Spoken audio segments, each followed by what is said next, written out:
بسم الله الرحمن الرحيم. أهلا بكم أعزائنا الدارسين في المحاضرة الثانية من كورس المحاسبة المالية.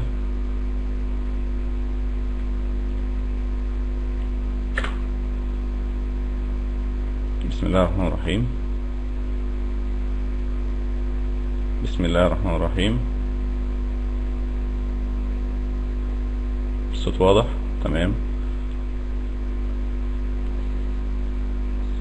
يا كل الشباب قولوا لنا الصوت اخباره ايه. نبدأ المحاضرة ان شاء الله. طيب. بسم الله الرحمن الرحيم. اهلا بكم اعزائنا الدارسين مرة تانية في المحاضرة الثانية من كورس مبادئ المحاسبة المالية. الناس اللي تابعونا في المحاضرة الأولى يوم الجمعة 7/9/2011 لاحظوا ان كان عندنا مشكلة في الصوت، والحمد لله ربنا وفقنا واتحلت. الكورس بتاعنا هنراجع بسرعة كده اللي دار في المحاضرة الأولى عشان الناس اللي ما قدرش تتابع بسبب الصوت.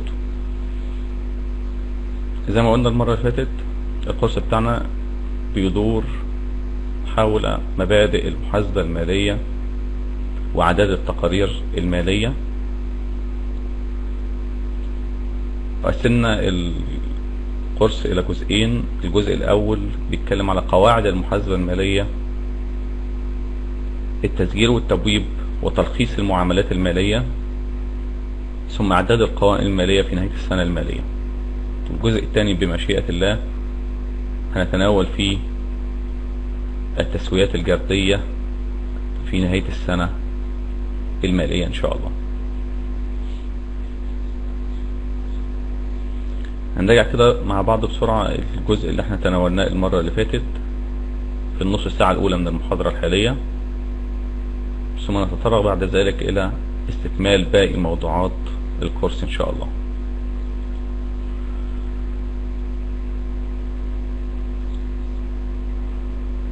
محتويات الكورس بتاعنا زي ما قلنا: تعريف علم المحاسبة، ثم تعريف علم المحاسبة المالية وأهداف المحاسبة المالية ومبادئ المحاسبة المالية، ثم تعريف نتيجة الأعمال والمركز المالي للمشروع. يعني إيه نتيجة أعمال ويعني إيه مركز مالي زي ما شفنا مع بعض المرة اللي فاتت.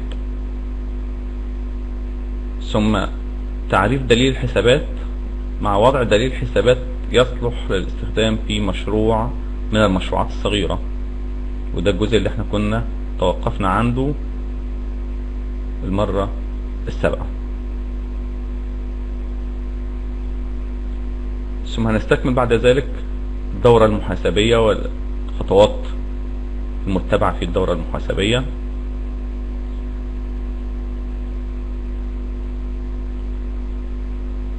تحديد طبيعة العمليات المالية للمشروع، تسجيل المعاملات المالية، تبويبها، تلخيص المعاملات، إعداد الحسابات الختامية والمركز المالي، ثم التسويات الجردية في نهاية العام.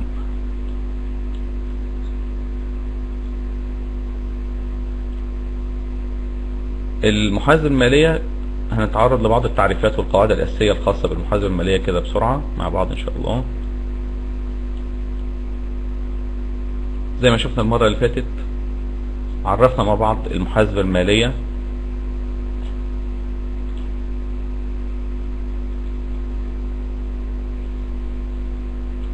وقلنا ان هي نظام معلومات،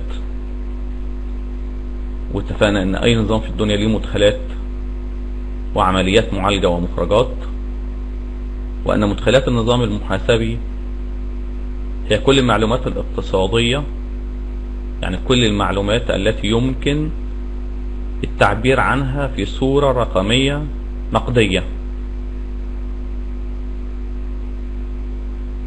المعاملات دي مفروض ان في مستندات بتؤيد هذه العمليات زي ما اتفقنا، مثل فواتير الشراء، فواتير البيع، ايصالات سداد المصروفات المختلفة زي الكهرباء والمياه وخلافه، كشوف صرف اجور ومرتبات العاملين.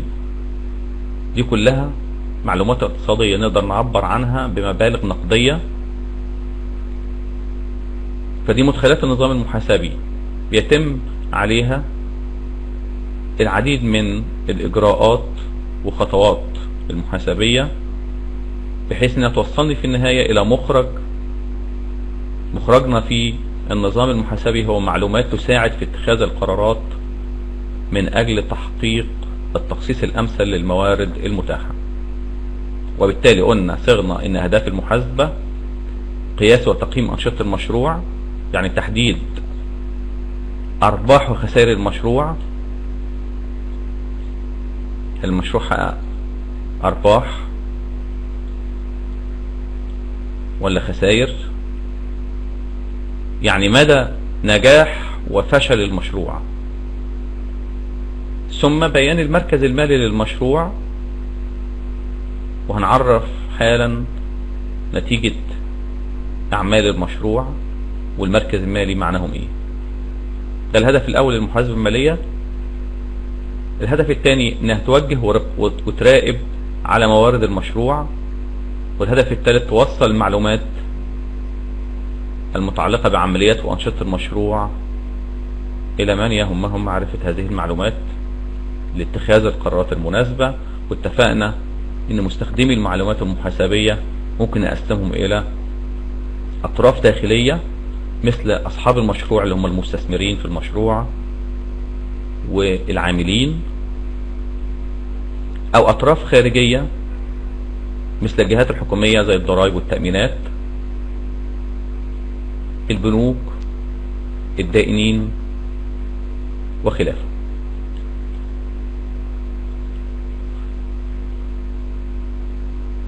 طيب نخش بقى على اللي يهمنا، المحاسبة المالية. يعني ايه محاسبة مالية، وايه تعريف علم المحاسبة المالية؟ فاتفقنا ان المحاسبة المالية هي احد فروع علم المحاسبة، هي نظام فرعي من النظام المحاسبي.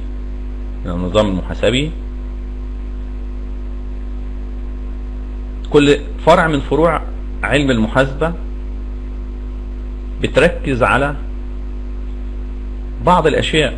ما ينفعش ان فرعين من فروع المحاسبة يبقى اهدافهم واحدة، وإلا يبقى واحد بس منهم يكفي. ففرع المحاسبة المالية بيهتم بتسجيل المعاملات المالية، ودي لينا كلام عنها ان شاء الله في نهاية المحاضرة الحالية. يعني ايه تسجيل المعاملات، وازاي بنسجل المعاملات ونسجلها فين، وايه وسائل التسجيل المتاحة لينا في المحاسبة المالية. وبعدين تبويب المعاملات المالية بمشيئة الله نتكلم عنها المرة اللي جاية. اعداد تقارير مالية في نهاية كل فترة مالية، غالبا بتبقى الفترة المالية عندنا سنة مالية. التقارير المالية دي مفروض ان انا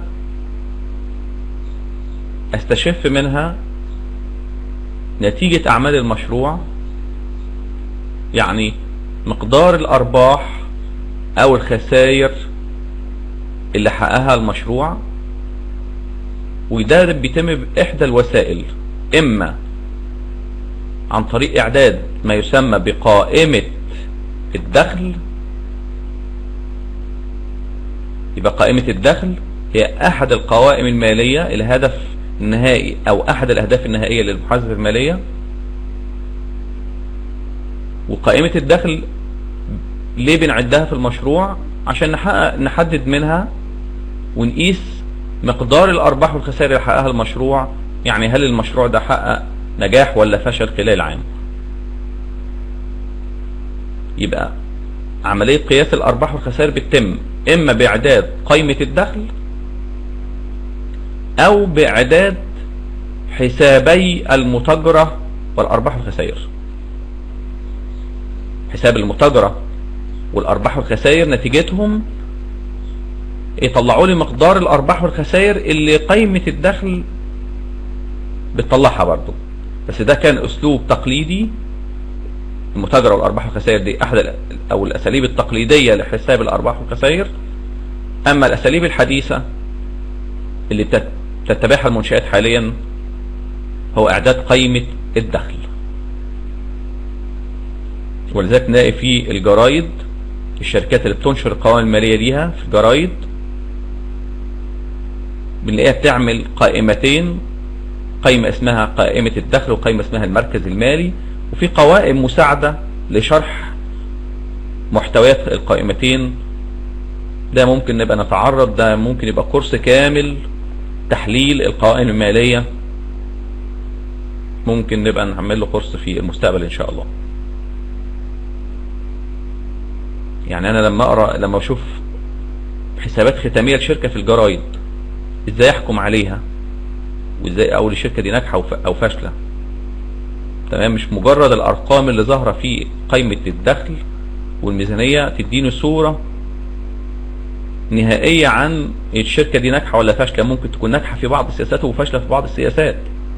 فتحليل القوائم المالية بيخدمني في النقطة دي. طيب، كمان في المحاسبة المالية احد اهدافها النهائية هو اعداد قائمة المركز المالي او الميزانية العمومية.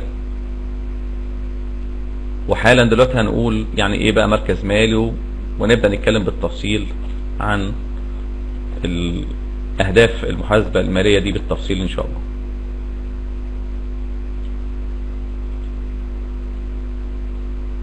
عرفنا المرة اللي فاتت كمان الشخصية المعنوية للمشروع،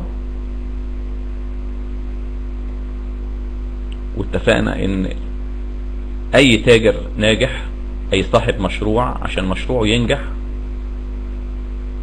يفترض ان هو يفصل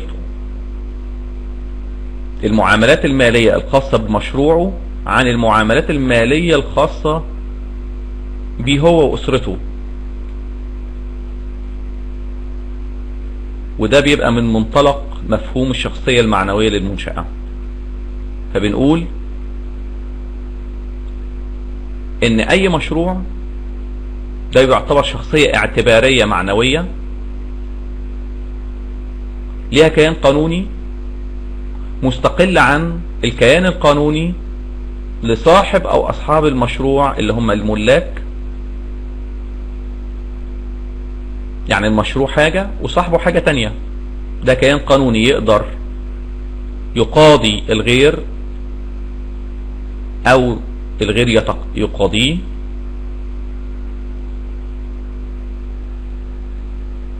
كل واحد منهم مستقل عن التاني، وان العلاقة بين المشروع وصاحبه، وصاحب المشروع هو اللي بيمتلك المشروع. يعني في برضه في النهاية جزء من العلاقة دي بتتمثل في ايه؟ هي علاقة مالك لمملوك. صاحب المشروع بيمتلك المشروع. طيب، ايه اللي بيترتب على هذه الملكية؟ بيترتب على هذه الملكية ان صاحب المشروع بيبقى اعطى المشروع بتاعه جزء من المال عشان يقدر يتمكن المشروع من مزاولة نشاطه. هذا الجزء من المال بنسميه رأس المال او حق الملكية. حق ملكية صاحب المشروع لمشروعه. هو ليه امتلك المشروع؟ عشان هو اللي اودع رأس مال المشروع. رأس المال ده اخدناه بعد كده، او المشروع يعني اخده، اجر منه مكان لمزاولة النشاط او اشترى مكان لمزاولة النشاط، اشترى بضاعة عشان يتاجر فيها، او جهز المكان الاول، اشترى بضاعة، بدأ المشروع يزود نشاطه. تمام، كل ده جبناه منين؟ جبناه من رأس المال اللي اودعه صاحب المشروع في مشروعه. ومش بالضرورة رأس المال ده يتم ايداعه نقدا، لا، ما هو ممكن يكون احد المستثمرين عنده قطعة ارض اخدها وبنى عليها مبنى، وكان عنده بضاعة حطها داخل هذا المبنى، وفتح المبنى ده متجر هو ما حطش فلوس سايلة نقدية، هو حط اصول مختلفة،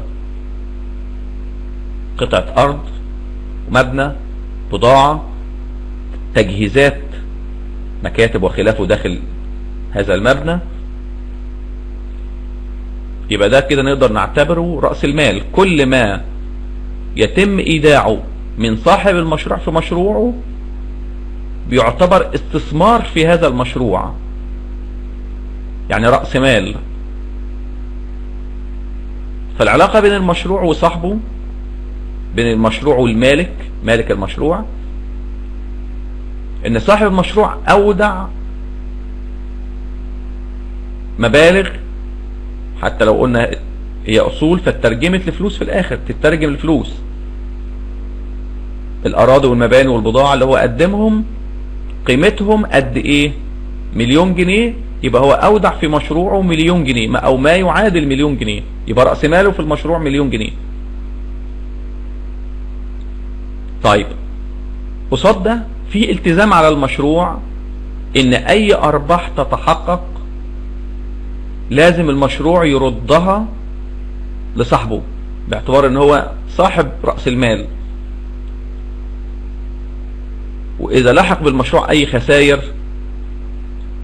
يتحملها المستثمر، وبالتالي بقت العلاقة بين صاحب المنشأة كشخص طبيعي، انسان، الانسان هو الشخص الطبيعي، واي حد غير الانسان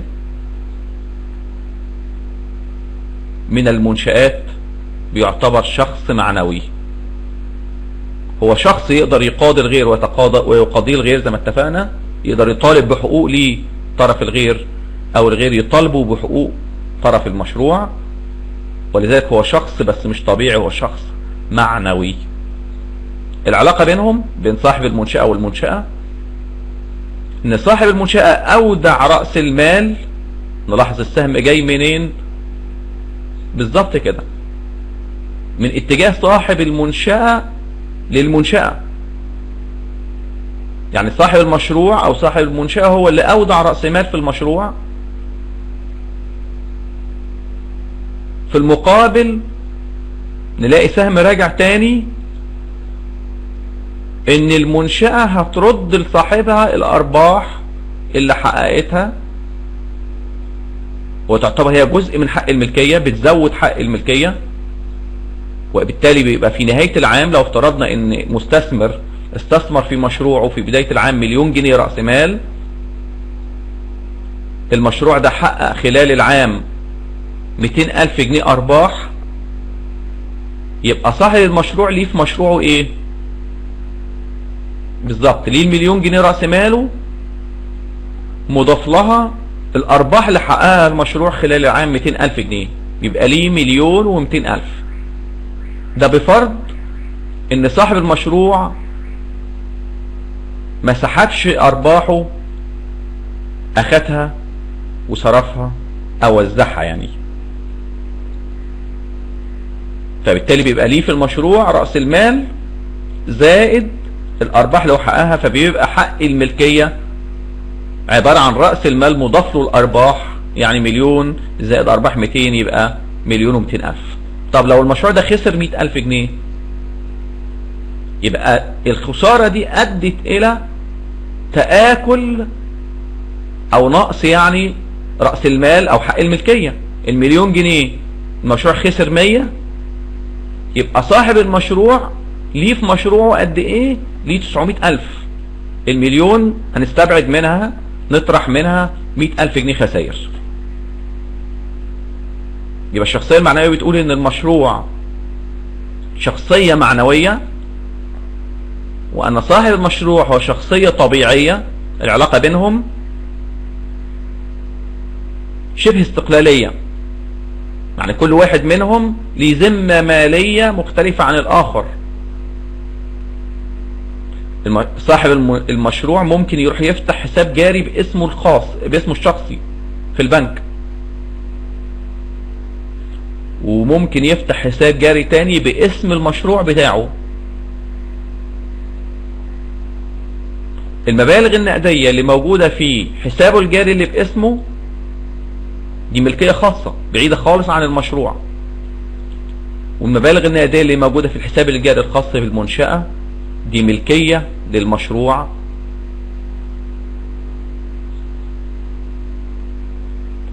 والمبالغ اللي هنا غير المبالغ اللي هنا، كل مبالغ مستقلة عن الأخرى. فلازم أي صاحب مشروع عشان يبقى مشروعه ناجح يفصل المعاملات المالية الخاصة بشخصيته، يعني الخاصة به هو أو أسرته، عن المبالغ المالية والمعاملات المالية الخاصة بالمشروع بتاعه عشان المشروع ده ينجح. طيب نخش بقى شوية في جد. اتكلمنا وقلنا ان الاهداف النهائية للمحاسبة المالية وتحديد نتيجة اعمال المشروع من ربح او خسارة، وتحديد المركز المالي للمشروع. ده الهدف النهائي للمحاسبة المالية، تحدد نتيجة الاعمال والمركز المالي. يعني ايه بقى نتيجة اعمال؟ قلنا ببساطة نتيجة الاعمال يعني عايزين نعرف المشروع كسب ولا خسر، حقق ارباح ولا خسائر، وده مؤشر لنجاح وفشل المشروع، مؤشر مبدئي لنجاح او فشل المشروع. فاذا كان المشروع محقق ارباح فده مؤشر لنجاح المشروع، واذا كان المشروع محقق خسائر فده مؤشر لفشل المشروع، باعتبار ان اي مستثمر هدفه النهائي من مشروعه هو تحقيق ارباح، وبالتالي مشروعه ينجح لما يكسب، والمشروع ده يبقى فاشل اذا حقق خسائر. ازاي نقول ان المشروع حقق ربح او خسارة؟ فبنقول ان المشروع بيصرف خلال الفترة المالية اللي هي السنة المالية، زي ما اتفقنا ان احنا الحسابات قائمة الدخل والمركز المالي دي تعبير عن سنة فاتت، نتيجة الاعمال يعني خلال السنة اللي فاتت دي حققنا ارباح او خسائر قد ايه، في نهاية السنة دي كان مركزنا المالي ايه. طيب خلال العام، خلال السنة المالية، المشروع بيصرف مجموعة من المصروفات، بيتحمل مصروفات، بيدفع مرتبات للعاملين 12 مرة في السنة، كل شهر بيدفع لهم مرتبات، بيصرف مصروفات نقل البضاعة اللي هو بيشتريها، ويشتري البضاعة ويصرف عليها نقل، يخزنها، يعمل دعاية على البضاعة، يبيع البضاعة. ممكن يكون شروط التسليم ان انا اسلم العميل في مخازنه وانقل له البضاعة على حسابي. كل دي مصروفات، كهرباء، مية، مصروفات بريد، زي ما هنشوف بعد كده. المشروع بيصرف كل ده ليه؟ عشان يحصل على سلعة او خدمة يبيعها للعملاء، يقدمها للعملاء زباينه، ياخد منهم ثمن البيع ايراد. يبقى انا بصرف مصروفات عشان تحقق لي ايراد، بشتري بضاعة عشان ابيعها، ولما ابيعها احقق منها ايراد، بدفع مرتبات للعاملين عشان اقدر اشغل المشروع فالمشروع يحقق ايراد، وهكذا.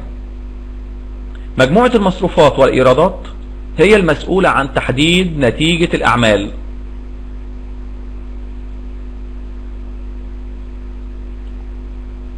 والمعاملات المالية اللي تخص المصروفات والايرادات بنسميها في علم المحاسبة العمليات الايرادية. العمليات ايه يا شباب؟ العمليات الايرادية. يبقى العمليات الايرادية هي المعاملات المالية اللي بيقوم بها المشروع والتي تتعلق بالمصروفات والايرادات، واللي على اساسها بنحدد نتيجة اعمال المشروع. وبالتالي يبقى نتيجة الاعمال هي ايه؟ هي الفرق بين ايرادات ومصروفات المشروع خلال السنة المالية الماضية. بمعنى ان الايرادات لما اطرح منها المصروفات الناتج ربح او خسارة. اذا كانت الايرادات اكبر من المصروفات هيبقى الناتج موجب ربح. اشترينا بضاعة، مصروفاتنا مثلا اشترينا بضاعة ب100,000 وصرفنا مرتبات وخلافه، مصروفات نقل، مرتبات العاملين، الكهرباء، المصروفات البريدية وخلافه، 70,000 جنيه. ايرادات 100، مصروفات 70، ناتج بالظبط موجب 30، ارباح 30,000 جنيه. يبقى نجاح، مشروع كده ناجح مبدئيا، نقول انه ناجح. طيب حققنا ايرادات 100,000 جنيه،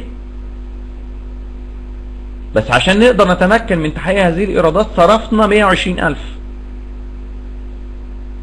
مصروفاتنا 120 وايراداتنا 100. 100 ناقص 120 الناتج خسائر 20,000 جنيه، لان الناتج سالب. 100 ناقص 120 يبقى 20 سالب، يبقى دي خسائر. يبقى كده مشروع في حالة فشل. يبقى نتيجة اعمال المشروع او نتيجة النشاط، بقول هي الفرق بين الايرادات والمصروفات خلال السنة المالية الماضية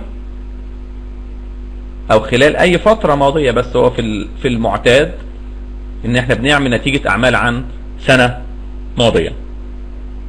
حتى لو عملنا نتيجة اعمال عن ربع سنة او عن نصف سنوية فدي بتبقى عملية استرشادية، لكن اللي بيعتد بيه في النهاية هو نتيجة الاعمال النهائية.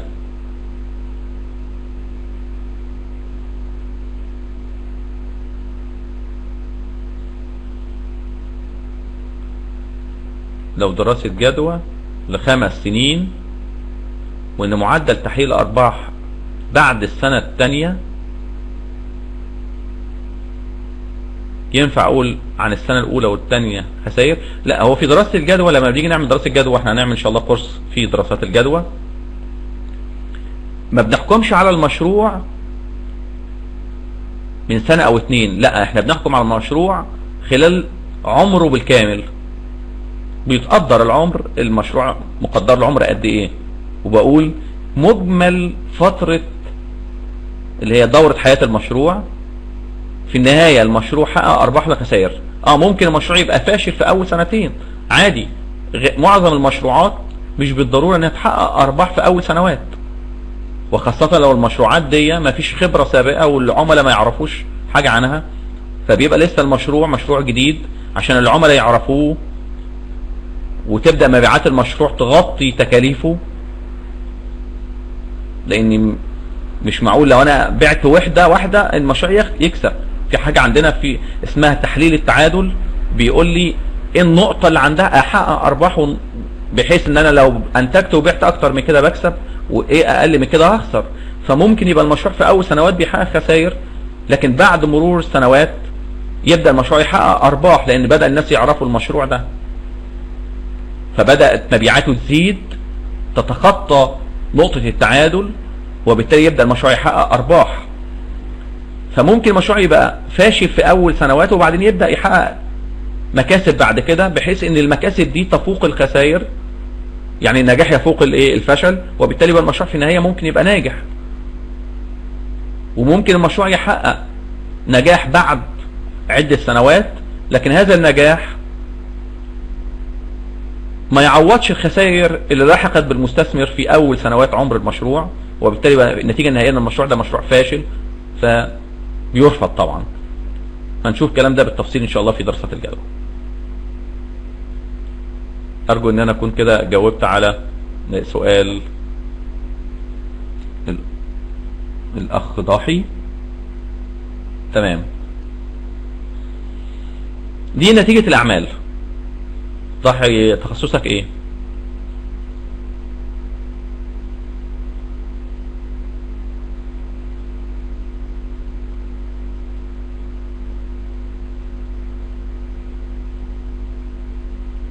تمام. طيب دي نتيجة الاعمال. يبقى المشروع بيحقق ايرادات ومصروفات، الفرق بينهم اذا كان موجب يبقى ارباح واذا كان سالب يبقى خسائر. اتفقنا في ربنا يوفقك يا طاهر.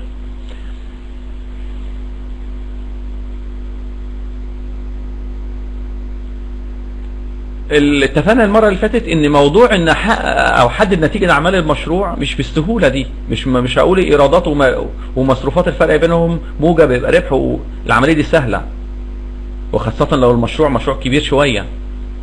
لا، بنلاقي ان عمليه تحديد نتيجه اعمال المشروع دي مشكله كبيره جدا. وبالمناسبه يعني معلومه لازم نبقى عارفينها كويس جدا، ان حتى لو احنا قدرنا نحدد نتيجة اعمال المشروع في نهاية السنة فدي تقريبية. يعني لو قلت المشروع حقق مكاسب 100,000 فده مبلغ تقريبي مش حقيقي. اذا كان المشروع كل سنة بيحقق ارباح وقدرنا نعرف الفرق بين الايرادات والمصروفات اللي هو الربح او الخسارة، فدي كلها مبالغ تقريبية مش حقيقية. الوسيلة الوحيدة لمعرفة الأرباح الحقيقية للمشروع هو تصفية المشروع، وشوف ثروة صاحب المشروع حصل لها نمو ولا انكماش. إذا كان صاحب المشروع استثمر في مشروعه 1,000,000 جنيه رأس مال، زاول نشاطه لمدة 20-30 سنة، عايز اعرف في نهاية المدة دي المشروع كسب ولا خسر، اصفي المشروع واشوف صاحب المشروع لما المشروع ده اتصفى اخد قد ايه من المشروع. طلع له في المشروع 20,000,000 جنيه، هو كان مستثمر 1,000,000، بعد 20 سنة اصبحوا 20,000,000 جنيه، يعني زادوا قد ايه؟ زادوا 19,000,000 جنيه. يبقى المشروع ده حقق خلال 20 سنة 19,000,000 جنيه ارباح. دي الوسيلة الوحيدة لمعرفة الارباح الحقيقية للمشروع. ده طبعا مع عدم الاخذ في الاعتبار القيمة الحقيقية، القيمة الحالية للنقود. هل الجنيه من 20 سنة يوم صاحب المشروع استثمر 1,000,000 جنيه القوة الشرائية للجنيه تساوي القوة الشرائية بعد ما مر 20 سنة؟ بالطبع لا. ولذلك في دراسات الجدوى بنلاقي ان موضوع القيمة الحالية للجنيه بتاخذ اهمية قصوى.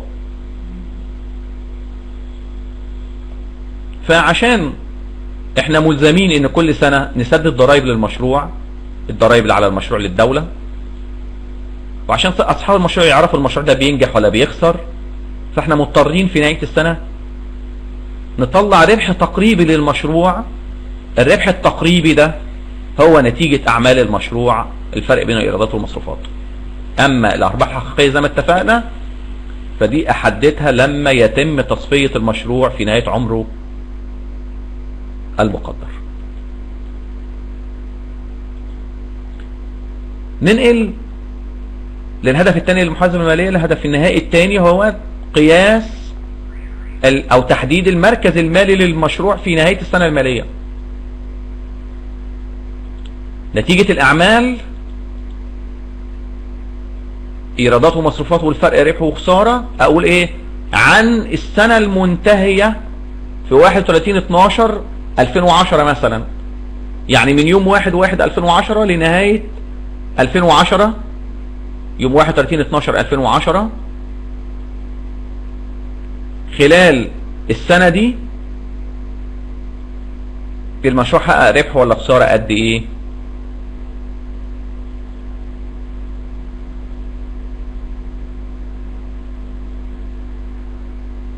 الصوت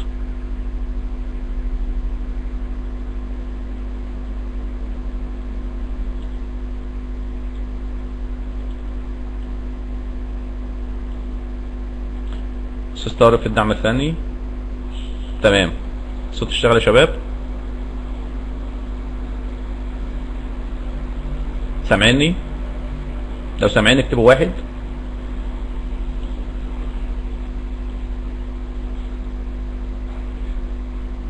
شباب سامعيني؟ لو الشباب سامعيني اكتبوا 1.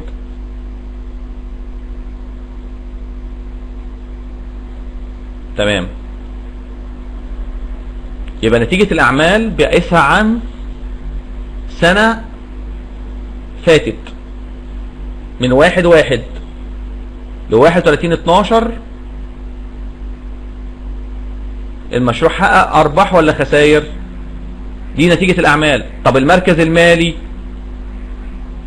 لا، ده أنا المركز المالي بقول في نهاية السنة يوم 31/12 آخر يوم في السنة المالية. ولو عايزين نبقى أدق شوية نقول لما الساعة رنت 12 مساء يوم 31/12. دعم الفني. الشباب بيشتكوا ان الصوت بيقطع.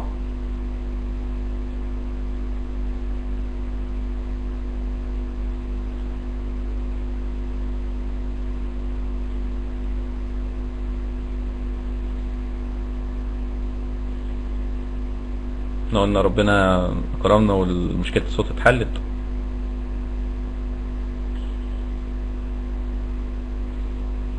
ربنا يوفقك يا باشا. تمام.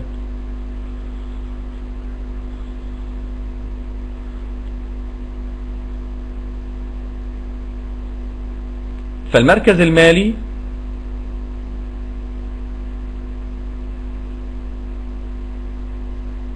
اخر جزء. اوكي، اخر حاجة احنا وصلنا لها نتيجة الاعمال والمركز المالي. واتفقنا ان نتيجة الاعمال بتقيس ارباح وخسائر المشروع خلال السنة المالية المنتهية.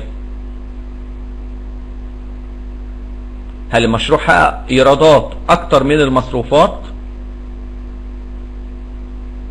يبقى المشروع فيه نجاح.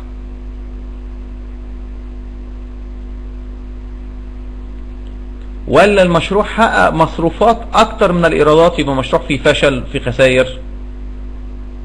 والكلام ده احنا بنقيسه عن سنة مالية من 1/1 الى 31/12 في المعتاد. يعني ممكن مشروع تاني يحدد سنة المالية بالنسبة له 1/7 تبدأ 30/6 من السنة الميلادية التالية.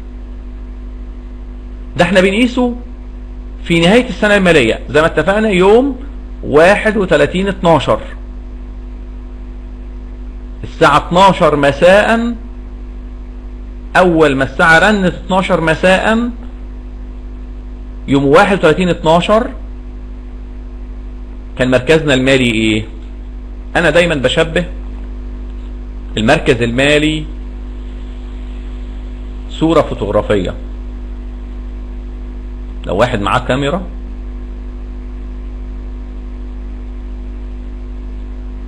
وفي ماتش كورة بيتلعب وفي مهاجم بيجيب جون وعايز يصور الجون ده، هيعمل ايه؟ بيبص على الجون، واول ما يلاقي الكرة رايحة ناحية الجون هيروح لاقط لقطة بالكاميرا. اللقطة دي لو حصلت الساعة 12 مساء يوم 31/12 فبقى عايز اشوف في اللحظة دي كان المركز المالي ايه للمشروع، ايه الاصول اللي بيمتلكها المشروع، وايه الديون اللي عليه. لان بعد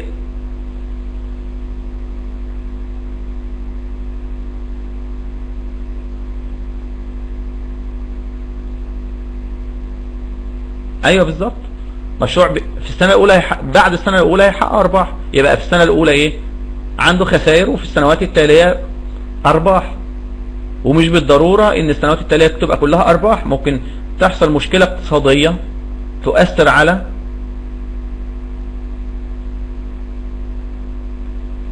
ارباح المشروع، فيحصل ان في سنة تبقى فيها خسائر. بس اذا حصل ان السنة الاولى من عمر المشروع كان فيها خسائر، فهنقدر نحسب السنة دي من سنوات الخسائر. والسنوات التالية اذا كان كلها فيها ارباح تبقى دي سنوات ارباح. احنا كل سنة زي ما اتفقنا بنعمل نتيجة اعمال، بنقيس نتيجة النشاط في نهاية كل سنة، بحيث نقول السنة دي اللي عدت دي كسبنا ولا خسرنا. ممكن سنة نكسب وسنة نخسر، وده المعتاد في منشآت الاعمال، ان هي معرضة للارباح، يعني ممكن تحقق ارباح وهي معرضة ايضا لتحقيق خسائر اذا حصل مشاكل اقتصادية بتواجهها. طيب يبقى المركز المالي بتاعنا هو ايه؟ لقطة لأصولنا وخصومنا في لحظة معينة. بمعنى يوم 31/12 المشروع كان بيمتلك ايه؟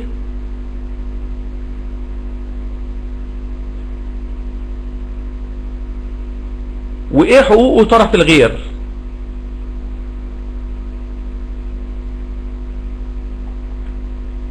لا، موضوع الشهرة والاحتياطيات والكلام ده، احتياط التضخم والكلام ده، يعني مش هنتكلم عليه في الكورس ده، بس ده ممكن نتكلم عليه في كورسات جاية ان شاء الله. ويعني ايه بقى شهرة، وايه موضوع الشهرة.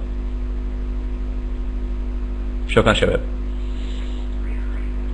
يبقى المركز المالي في نهاية السنة المالية، عايز اعرف لما الساعة رنت 12 مساء يوم 31/12 كان ايه الاصول اللي بيمتلكها المشروع. المشروع بيمتلك اراضي، مباني، بضاعة، ارصدة في البنك، نقدية في الخزنة، فلوس لينا عند العملاء، وهكذا. الحاجات دي قد ايه بالظبط؟ طيب ايه الديون اللي على المشروع؟ ايه الخصوم اللي على المشروع؟ سواء كانت ديون على المشروع لصاحبه لحق الملكية، رأس المال اللي اودعه صاحب المشروع في المشروع في الاول زي ما قلنا، زائد الديون اللي على المشروع للغير، الموردين اللي احنا بنشتري منهم بضاعة عليهم عندنا فلوس قد ايه؟ هل احنا علينا ديون للبنك، قروض للبنك ولا لا؟ وهكذا. بحيث ان انا يوم 31/12 نهاية السنة المالية بقول ايه الاصول اللي بيمتلكها المشروع وايه الديون اللي عليه سواء خصوم او حقوق ملكية،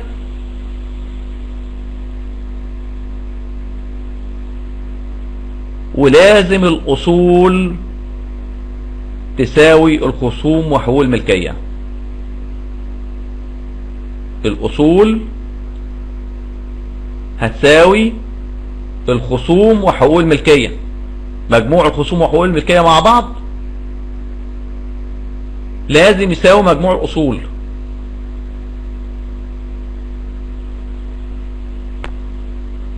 طيب الساعة 12 مساء 12 ودقيقة، هل يصلح المركز المالي اللي انا كنت عامله الساعة 12 بالظبط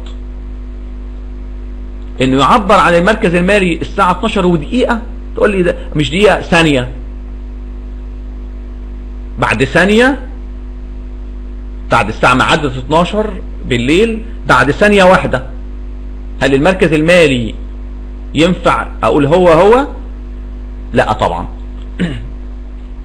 لان ممكن خلال الثانية دي يكون احد العملاء اشترى مني بضاعة. تعالوا نشوف لو اشترى عميل مني بضاعة بعد ثانية من الساعة 12، هل المركز المالي بقى هو ولا لا؟ اولا تعالوا نشوف البضاعة اللي كانت في المشروع. الساعة 12 كان عندنا بضاعة ب100,000. الساعة 12 وثانية كنا بايعين منها بضاعة ب10,000 جنيه. هل البضاعة ب100,000 ولا 90 دلوقتي؟ الساعة 12 وثانية بالظبط البضاعة بقت 90,000 جنيه، يعني ما بقتش 100 اللي كانت موجودة الساعة 12 بالظبط. تمام يا ضحي؟ يبقى المركز المالي اتغير ولا لا؟ اتغير. طيب تعالوا نشوف الفلوس اللي في الخزنة. كان عندنا فلوس في الخزنة الساعة 12 بالليل 12 تماما، كان عندنا فلوس في الخزنة 240,000 جنيه. 12 ثانية بقوا كام؟ ها يا شباب اكتبوا الرقم. كان عندنا الساعة 12 بالظبط 250، لان احنا كنا بايعين بضاعة. لا، النقدية زادت يا شباب، اللي كتبوا 230. تمام؟ النقدية زادت ولا قلت؟ احنا كان عندنا نقدية 240,000، بعنا بضاعة ب 10,000 جنيه. الفلوس اللي في الخزنة زادت، حطينا الفلوس اللي بعنا بيها. تمام؟ حطينا الفلوس في الخزنة، زودت الفلوس من 240 ل 250. ده لو تم البيع نقدا. يبقى المركز المالي اللي كان الساعة 12 غير صالح للتعبير عن المركز المالي الساعة 12 وثانية. طيب يبقى ممكن الشركة خلال السنة تعمل كام مركز مالي؟ الناس اللي شاطرين في الرياضة، ممكن نعمل كام مركز مالي خلال العام؟ بالظبط مصطفى، برافو عليك. عدد غير محدود. بين الساعة 12 و12 وثانية في لحظة زمنية،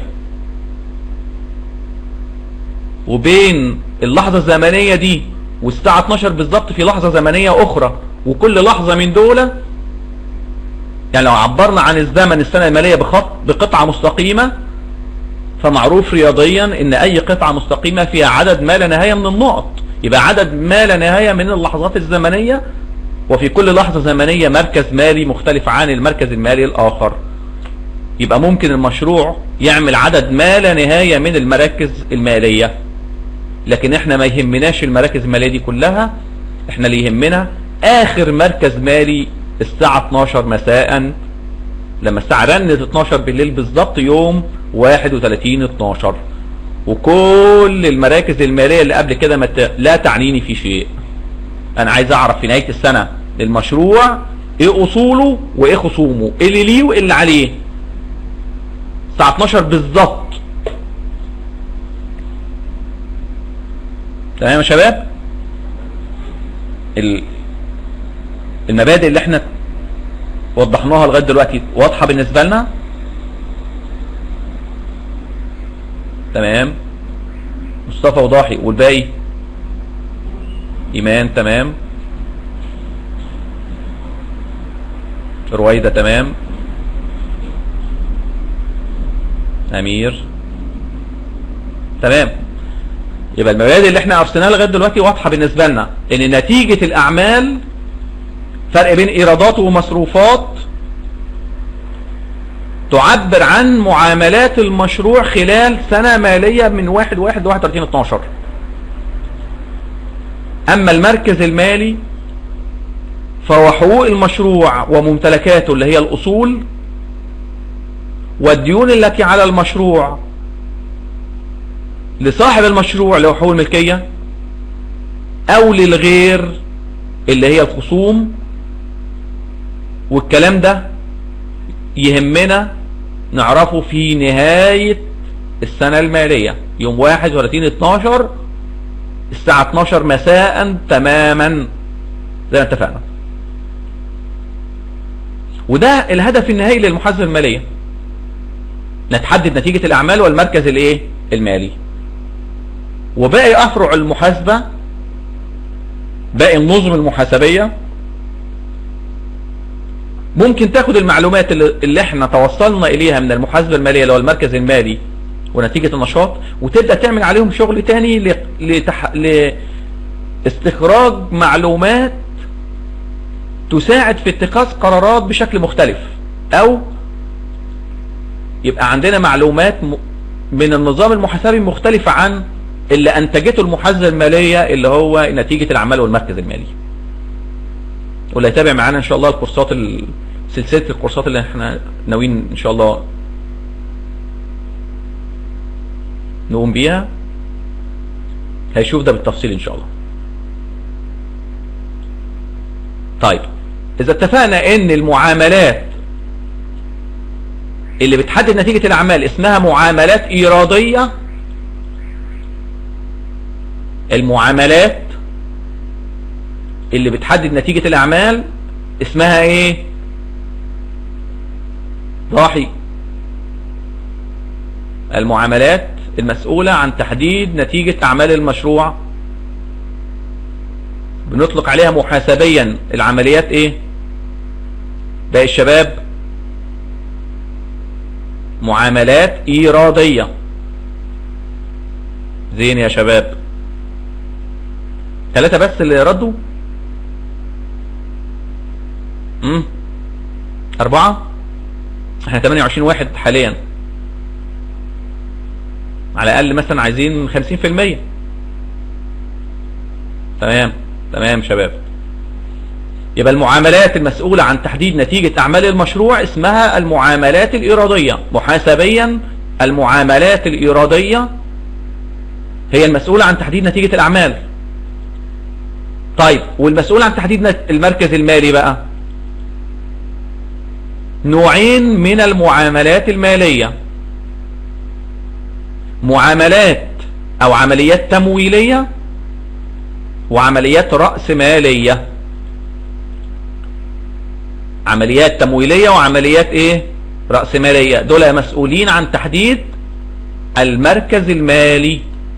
عمليات تمويلية، مولنا المشروع منين؟ ايه هي مصادر تمويل المشروع؟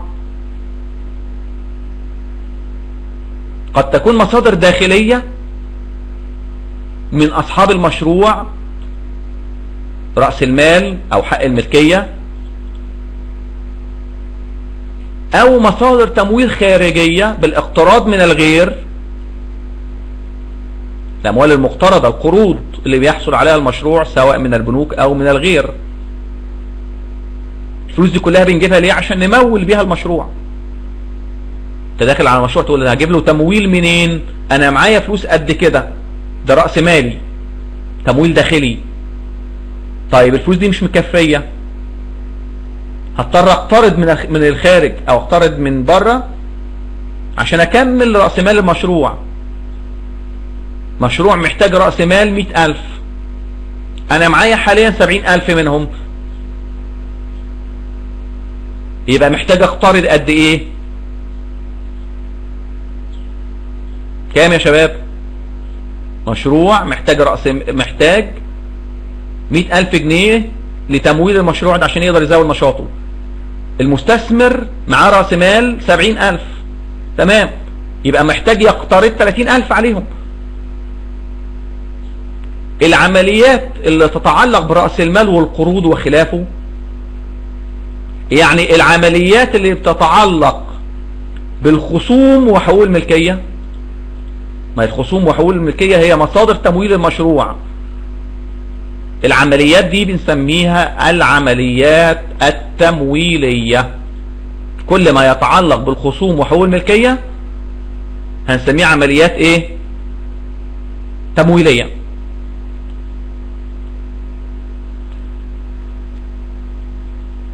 يعني مبدئيا كده عشان ايه تبقى الامور واضحة بالنسبة لنا. هندقق المعلومة دي اكتر قدام شوية ان شاء الله. طيب في نوع تاني من العمليات اسمه العمليات الرأسمالية. والعمليات الرأسمالية بتتعلق بكيفية استخدام اموال المشروع في حيازة واقتناء الاصول الثابتة والتصرف فيها. احنا اتفقنا الاصول هي ايه؟ ممتلكات المشروع وحقوقه طرف الغير. ممتلكات المشروع بيمتلك اراضي، بيمتلك مباني اللي هي العقارات، يعني اراضي ومباني مع بعض اسمهم العقارات. المشروع بيمتلك آلات ومعدات في خطوط الانتاج المشروع بيمتلك اساس في ادارة المشروع، مكاتب وخلافه. المشروع بيمتلك سيارات ووسائل نقل. المشروع بيمتلك الحاجات دي كلها، الاصول دي كلها، عشان يستخدمها في مزاولة نشاطه. قطعة ارض بنينا عليها مبنى عشان يبقى مقر للشركة، او عشان يبقى خط انتاج او مصنع للشركة، زي المصنع للشركة بتاعتنا. جهزنا خط الانتاج ده بآلات ومعدات، ركبنا على خط الانتاج آلات.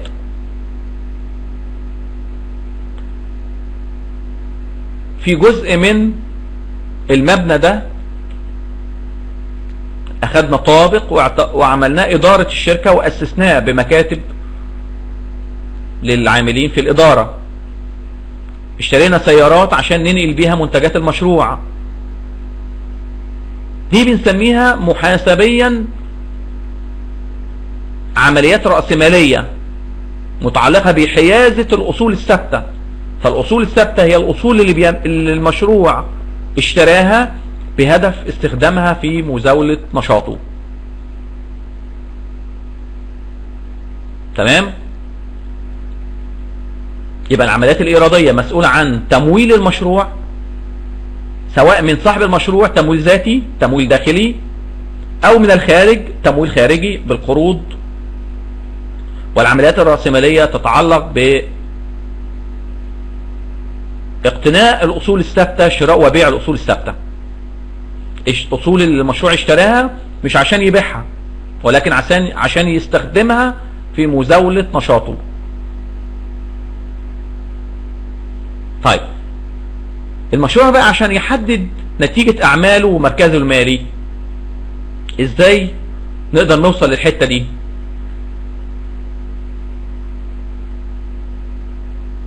لازم المشروع يقسم الحسابات المستخدمة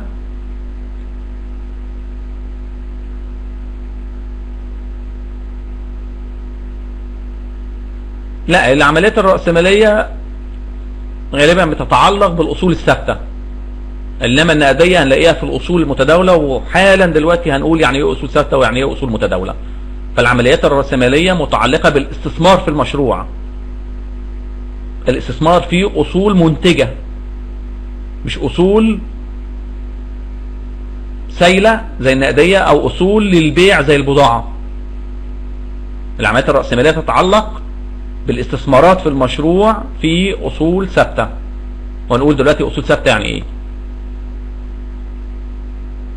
طيب عشان المشروع يحدد نتيجة أعماله، يبقى لازم يقسم الحسابات إلى جزئين أساسيين أو مجموعتين من الحسابات. مجموعة تحدد نتيجة الأعمال، مجموعة من الحسابات يبقى دورها تطلع لي نتيجة أعمال المشروع، وجزء واللي هي الايه، الإيرادات والمصروفات زي ما اتفقنا قبل كده. وجزء تاني من الحسابات عشان يقيس المركز المالي للمشروع.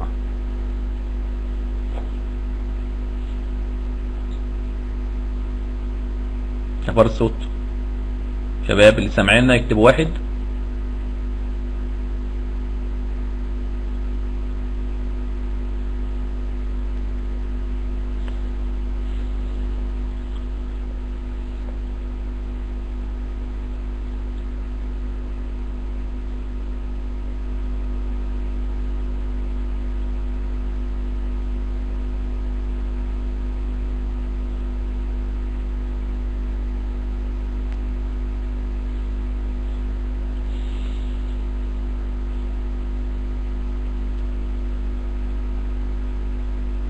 الناس سامعة؟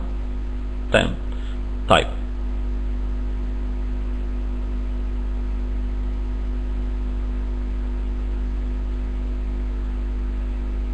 ما عملتش اي حاجة في اعدادات الصوت، يعني هو الدنيا شغالة من اول المحاضرة كما هي. طيب يعني في غالبية الناس بيقولوا الصوت مسموع، يعني بيقطع شوية، معلش نتابع تاني مع بعض ونراجع تاني الجزء ده. يبقى عندنا عمليات تمويلية مسؤول عن تمويل المشروع، وعمليات رأسمالية. ايوه طبعا في ارتباط بين الاثنين بيتعلقوا بالمركز المالي. العمليات التمويلية، تمويل المشروع، حقوق ملكية وخصوم. الطرف الشمال من المعادلة خصوم وحقوق ملكية.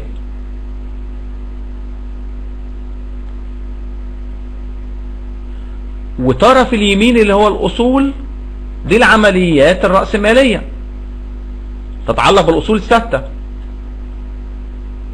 يبقى إذن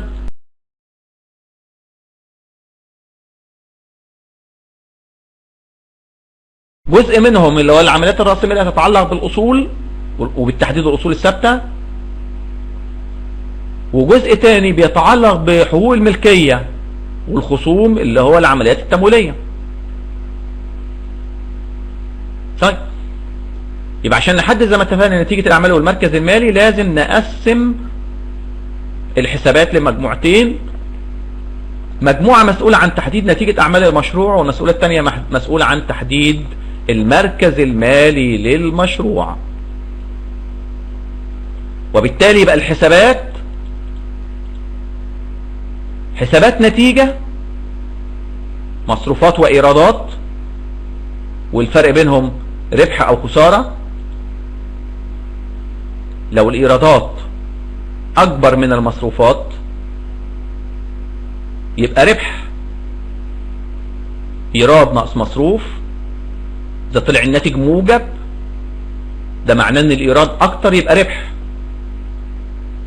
إيرادات ناقص مصروفات، إذا طلع الناتج سالب معناه إنه خسارة، ده معناه إن المصروفات هي اللي أكبر من الإيرادات، يبقى إحنا في خسائر. فلازم حسابات الشركة أو حسابات المشروع بتاعي يبقى فيها جزء اسمه حسابات نتيجة، حسابات مصروفات وحسابات إيرادات. وهنقول دلوقتي في دليل حسابات بالتفصيل إيه المصروفات والإيرادات. وحسابات مركز مالي أصول وخصوم، والفرق بينهم حق ملكية أو حقوق ملكية. نرجع تاني للمعادلة. الأصول بتساوي الخصوم زائد حقوق الملكية. الأصول بتساوي الخصوم زائد حقوق الملكية. لو أخذنا الخصوم نقلناها في الطرف الثاني هتبقى الأصول ناقص الخصوم تمام بتساوي حقوق الملكية. يعني الفرق بين الأصول والخصوم، الفرق بين الأصول والخصوم ايه شباب؟ الفرق بين الأصول والخصوم بيديني ايه؟ نكتب بسرعة يا ضاحي. طب باقي الشباب فين؟ 25 واحد، يعني عايزين على الأقل 50% حقوق ملكية. مصطفى تمام.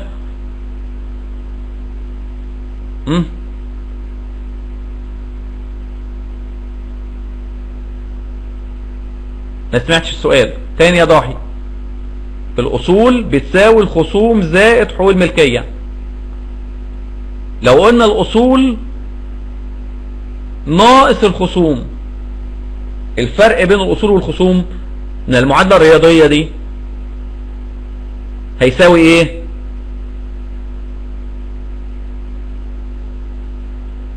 تمام يا محمد، تمام يا ضاحي. ايمان تمام، واستاذ طارق معانا كمان اهو حق الملكية. تمام تمام يا شباب. رضوى جست 87. نتعرف نفسك، اسمك عشان نعرفك. شرف لينا ان احنا نعرف اسمك ايه.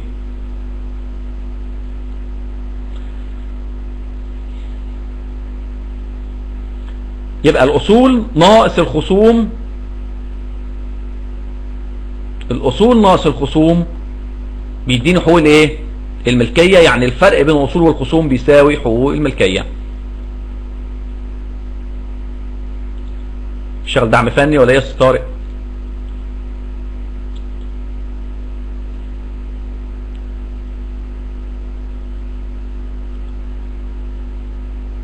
بساعد حضرتك في الدعم الفني.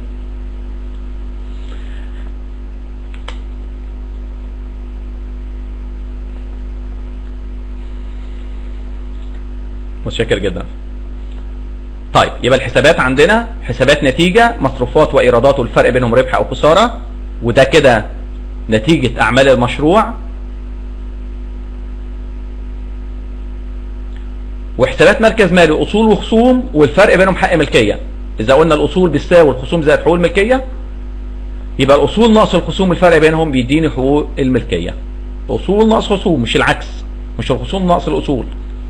ما ينفعش الأصول تبقى أقل من الخصوم إلا إذا كان المشروع حقق خسائر أدت إلى تآكل رأس المال بالكامل وتراكمت على المشروع خسائر. يعني المشروع بقت مشكلته مشكلة المشاكل،